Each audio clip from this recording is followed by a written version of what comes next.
সুপ্রিয় শিক্ষার্থী বন্ধুরা, সহজে শিক্ষার পক্ষ থেকে তোমাদের আরো একবার স্বাগত জানাই আরো একটি নতুন ভিডিও দেখার জন্য।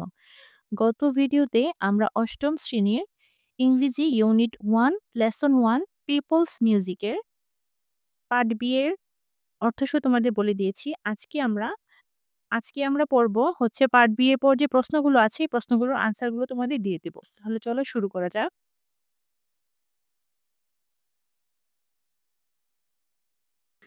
What are some examples of Bangladeshi folk music genres mentioned in the passage? লোকের সংগীতের কিছু উদাহরণ কি, কি যা উল্লেখিত অংশে উল্লেখ করা হয়েছে? অর্থাৎ আমরা যে পাঠে লোকসঙ্গীত সম্পর্কে জেনে এসেছি সেখানে কি, কি লোকসঙ্গীতের উদাহরণ দেয়া আছে তা জানতে চেয়েছে।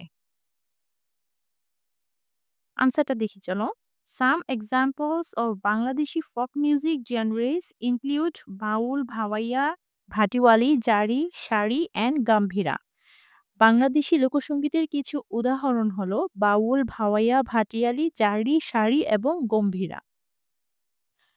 Number 2, how are the instruments used in the folk music connected to the land and environment? অর্থাৎ লোকসঙ্গীতে ব্যবহৃত বাদ্যযন্ত্র কিভাবে জমি এবং পরিবেশের সাথে সম্পর্কিত? আনসারটা দেখো।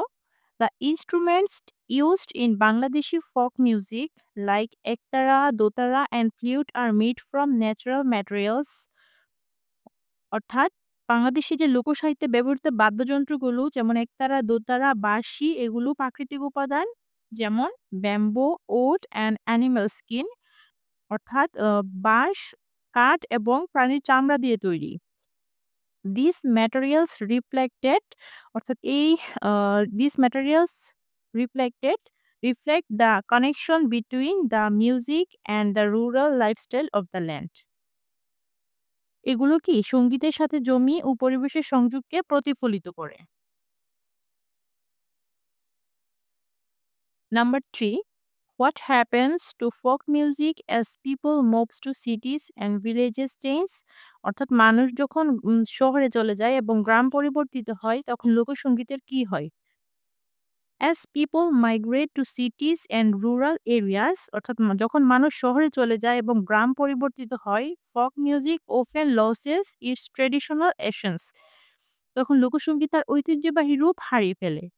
Urbanization introduces new genres and the younger generation becomes less connected to the roots of folk music এবং তখন কি হয় নতুন ধারার সঙ্গীত আসে এবং নতুন প্রজন্মের সঙ্গীতের শিকড়ের সাথে কম সংযুক্ত থাকে।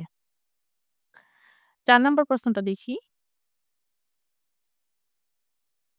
How is Bangladeshi folk music still present in mainstream media despite its decline? অর্থাৎ বাংলাদেশী লোকসঙ্গীত কিভাবে পতনের পরেও মূলধারার গণমাধ্যমে টিকে আছে? Bangladeshi folk music remains present in mainstream media through adaptations in modern music, cultural programs and movies অর্থাৎ বাংলাদেশি লোকসঙ্গীত এখনো মূলধারার গণমাধ্যমে বিদ্যমান আছে কি আধুনিক সঙ্গীত, সাংস্কৃতিক অনুষ্ঠান এবং চলচ্চিত্রের মাধ্যমে। It is often blended with contemporary styles to appeal to the younger audience.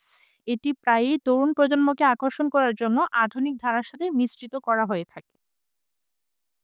সুপ্রিয় শিক্ষার্থী বন্ধুরা, আজকের ভিডিওটি এই পর্যন্তই। পরবর্তী ভিডিও দেখার জন্য তোমাদের আমন্ত্রণ জানিয়ে আজকের ভিডিওটি এখানেই শেষ করছি। আসসালামু আলাইকুম।